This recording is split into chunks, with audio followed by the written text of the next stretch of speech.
Hey guys, Huskers GBR Rich here, bringing another video, and today I'm making a video on how to ride a motorcycle for the first time. This is being brought about from a lot of comments and personal messages that I've gotten from tons of people all the way across the world, just asking for some more information on how to get into motorcycles, how do we shift, how do we brake, what gear is needed, and stuff like that. So there's already a ton of videos out there like this, but I'm just going to try to put my own personal twist on, maybe throw a little bit of humor in there, and just try to get across the message of how to ride a motorcycle for the first time safely, efficiently, and all that good stuff. So without any further ado, let's get into the video. Alright, so one more thing here, guys, before we get started. Some of you probably are thinking, why should I listen to this guy? Why should I listen to Huskers GBR or Rich make a video about how to ride a motorcycle for the first time? So let me just give you a little bit of background on myself. I've been riding street bikes for 3 years, dirt bikes for 2 years before that, nothing serious though. I have not ever been in an accident on a motorcycle. I've not tipped my bike over. I do not have any tickets to my name, several warnings though. I graduated the Motorcycle Safety Foundation class with nearly a perfect written score and a perfect writing score. So that is why I believe that I'm able to make a video like this and why I am a trustworthy source. So without any further ado, again, let's get into the actual video here.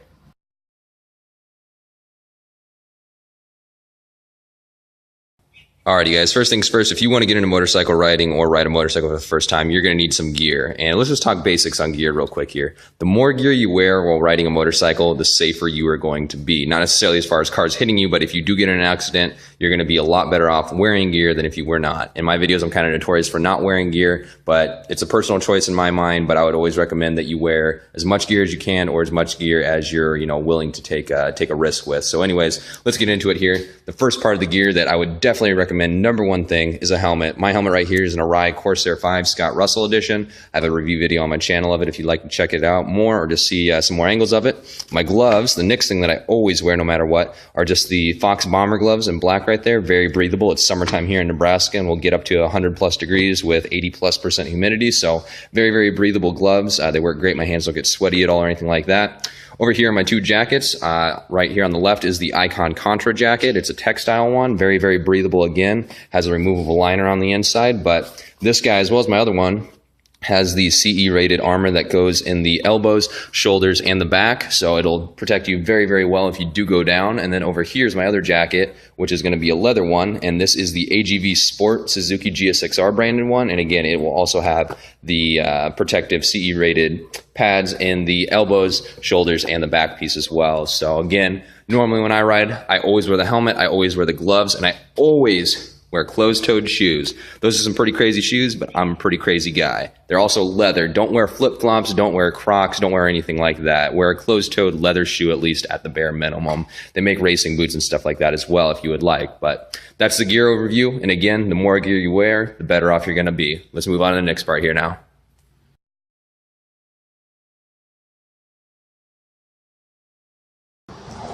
Alrighty guys and gals, now that you got your gear all picked up and know what's going on with that type of stuff, we're going to move on to the basic parts of the motorcycle. And right here is my 2007 Suzuki GSXR 600. I'm just going to kind of hit on the big ticket items that you need to know where they're at and what they do in order to be successful riding a motorcycle. So starting on the left side over here, you're going to have your own foot peg right there and your shifter. On my bike, it's 1 down and 5 up for a total of 6 gears. Also, neutral is located between first and second gear. It's a half click up. If you're not familiar with this, you'll become very, very familiar after riding it. You need to know how to use this guy. Normally, it's 1 down and then 5 up on him, like I said. So moving up here to the controls, on the left side, you're going to have just a handlebar grip right here. You're also going to have your clutch lever right there, so you engage and disengage the clutch with that guy. Depending on your bike, you may or may not have some of these controls that I have, but on mine, I've got the light, the low beam or high beam selection right there, the hazards light as well, and my turn signals right there. And then also this yellow guy back here is just the passing lights that I'll flip the high beam up on for me for a second. Moving over to the right side here is going to be your right side handlebar, right side grip, and this guy is also going to have your throttle on. So as you can see, pulling that guy back, that's what makes you go faster on the bike. Up here is going to be your front brake lever, and if you didn't know, you actually get most of your stopping power from your front brake. So keep that in mind. I'll go into more detail later. And then the last thing that you need to know is over here, and this is going to be your right peg, and then also your rear brake control. Push down, and it applies rear brake for you. So that's it, guys. And I guess, one more thing. Your ignition right up here. That's where your key goes, and that's how you turn the bad boy on.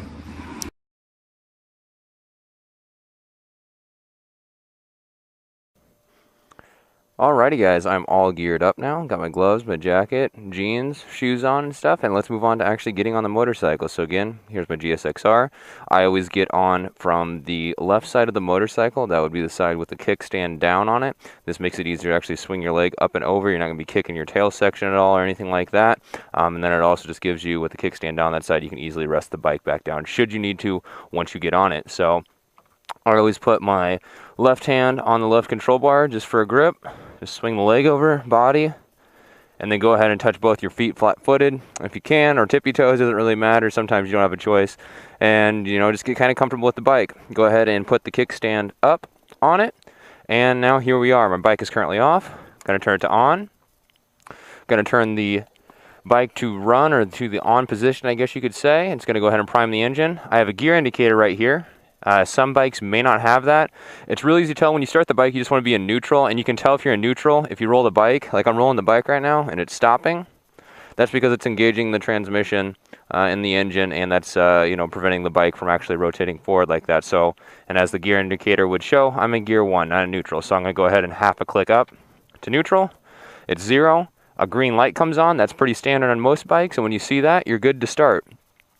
Now this part, something just to be on the safe side, just in case the gear indicator was off or the green light wasn't working properly, always pull in your clutch before you start the bike. That way, should something go wrong, the engine will just rev up and you won't go anywhere, and you can easily kill it again. So again, bike is on, I am in neutral, I have the clutch pulled in, let's start the bike. And there we go. And again, the bike wasn't revving up high, I knew I was in neutral, I let out the clutch, and here we go, the bike's idling. If you're doing a cold start on the bike, you're going to want to let it warm up before you actually try to ride it around at all or anything like that. My bike is currently at 167 degrees Fahrenheit, so I rode it over here, so it's kind of warmed up from that already. So I'm just going to go ahead and jump in to the next part of the video, which is going to be the basic maneuvers and learning the clutch.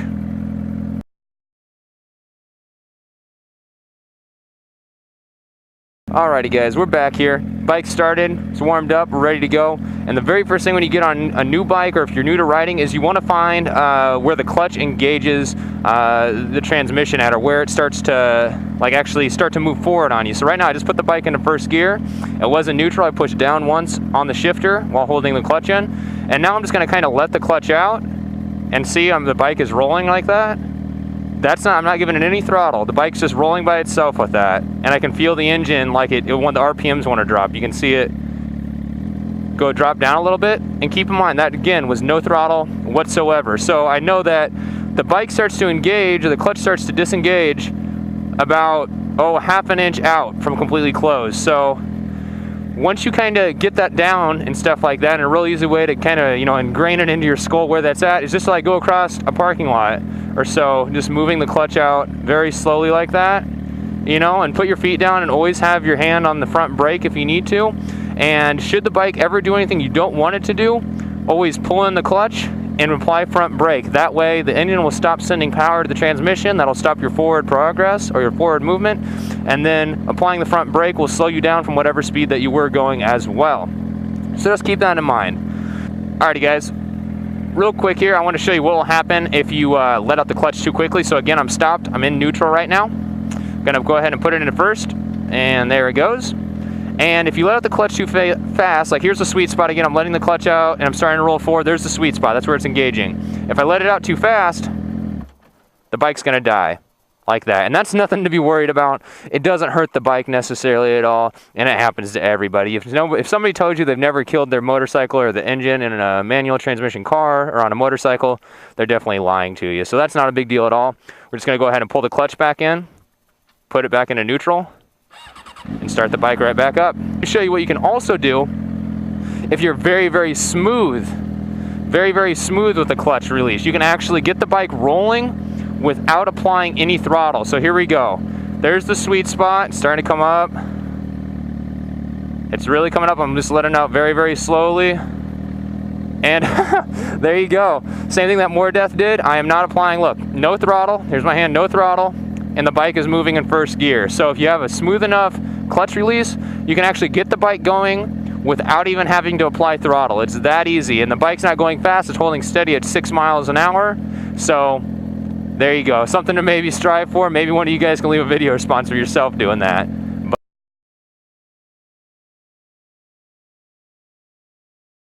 moving on here, so I got that down and everything, and again, you know, go back and forth on a parking lot if you need more to get it down more or something like that. But once you know that sweet spot, apply a little bit of throttle to it, just a little bit. So I might take it up to 2,000 when it hits that point. So letting out the clutch, bringing up the RPMs, and we're good, just like that. So the bike, with that, I gave it a little bit throttle. I went a little bit faster, as you obviously could tell. And that's the way that you're gonna take off with the bike when you're actually starting it and stuff like that. And this guy probably has no idea what the hell I'm doing, but that's all right. I'm not doing anything wrong. It's the church I go to. So anyways, again, just find that sweet spot on the clutch where it starts to disengage, and then when you know where that spot's at, apply a little bit of throttle at the same time. And now we're off and running. And all I did was I completely let the clutch go out, applied a little bit more throttle, and now I'm just rolling in first gear. And again, since if I want to stop the bike or come to a slowdown, I'm going to pull in the clutch and apply front brake, and we're going to come all the way back down to 0 miles an hour. And something that you might want to do when you're first starting off is you can have both feet, you know, come down off the bike at slow speed so that you can catch yourself when you actually stop. Sometimes you can lose your balance, especially if the surface is uneven or anything like that. So keep that in mind as well. But anyways, that's kind of it. Again, to show you, just kind of letting out the clutch, applying a little bit of throttle, and we are off and rolling now.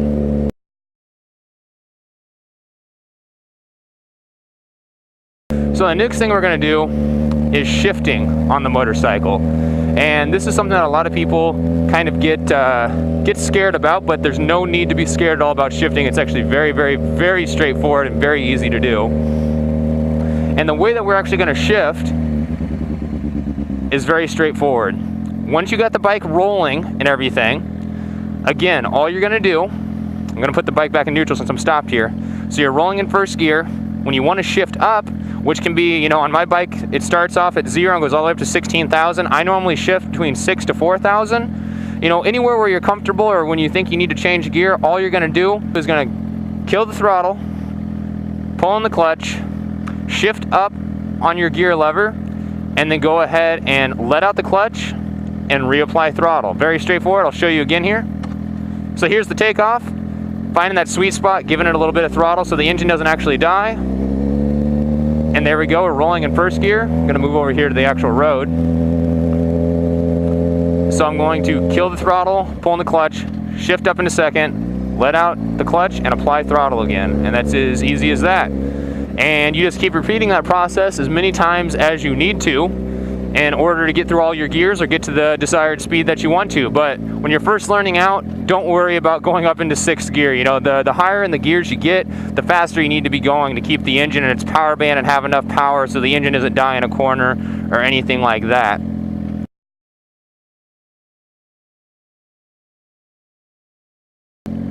Alrighty guys, second to last thing I want to show you here is turning a motorcycle. And something very important to keep in mind while turning a motorcycle is to look through your corner. Like right here, let's say I wanted to turn left. I don't want to look like right in front of the bike where the bike's going. I want to have my head turned all the way over there and look past the apex of the corner to where I want to end up. So just keep that in mind every time you're turning a motorcycle. And at low speeds of 10 miles an hour or less, all you do to turn the bike, if you want to go left, just push the handlebars to the left. Under 10 miles an hour and you want to go right, push the handlebars to the right. Very easy, very straightforward. Now then, let me go ahead and give you an actual example of that. So we're going to get started just like I showed you earlier. And we're going to go left. So I'm just going to move the bike, the handlebars to the left. So here's left again, handlebars to the left. There they go, there they go, there they go.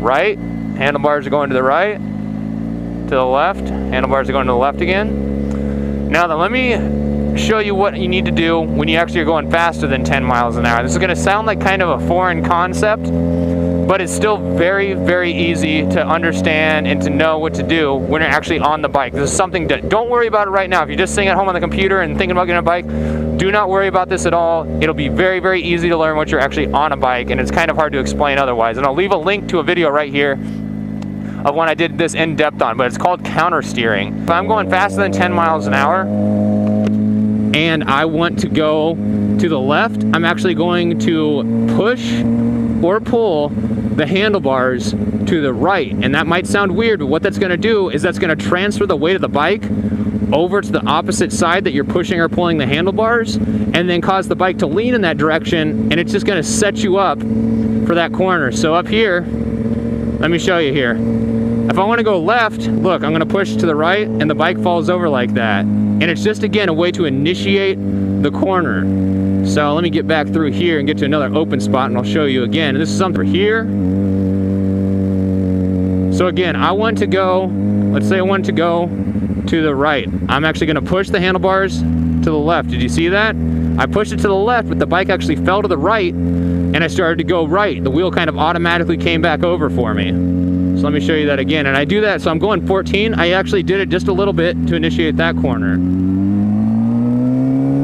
And again, it's just something that makes the bike a lot easier to control. And let's say you're going through a corner and you need to further your lean angle or turn in tighter, you're going to counter steer again. So if you're going left and need to go tighter left, if you need to make a tighter corner, you're actually going to counter steer again, like pull the bars to the right or push them to the right, and that'll cause the bike to fall over to the other side and lean in even tighter for you. But again, just keep in mind that's just a way to initiate the corner, and that's really it. So that's it for this part, guys. And now we're going to move on to the next part, which is going to be braking on a motorcycle.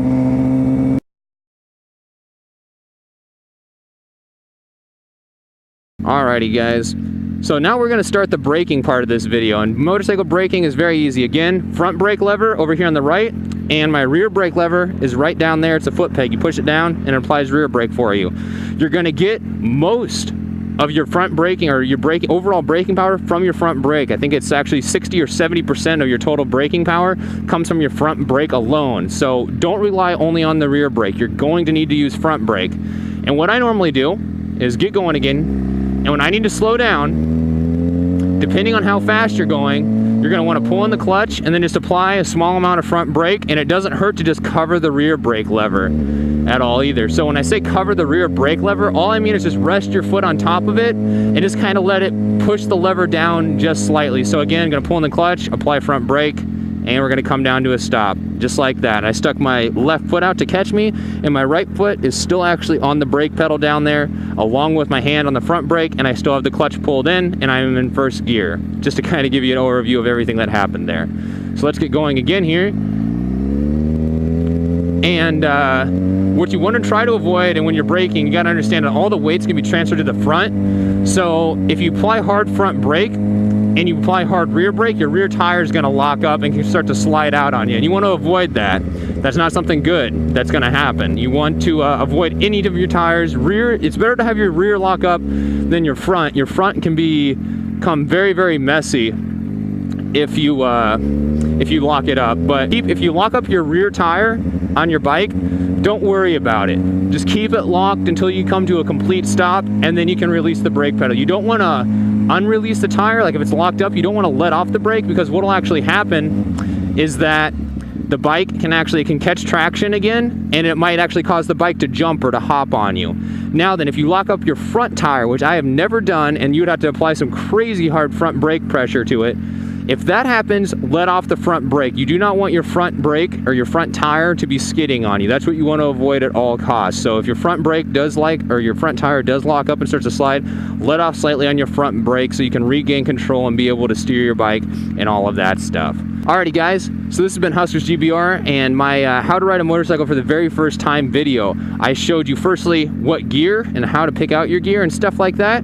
I showed you the basic parts of a motorcycle, how to get on the motorcycle, start your motorcycle, get the motorcycle rolling, shift the motorcycle, and then lastly, I showed you how to brake and stop a motorcycle. So again, this has been Huskers GBR. Rich, go ahead and subscribe if you haven't already. Show the video a little bit of love, give me a thumbs up, leave a comment down below if you have any questions, and we'll see all you guys later. Ride safe now and take it easy.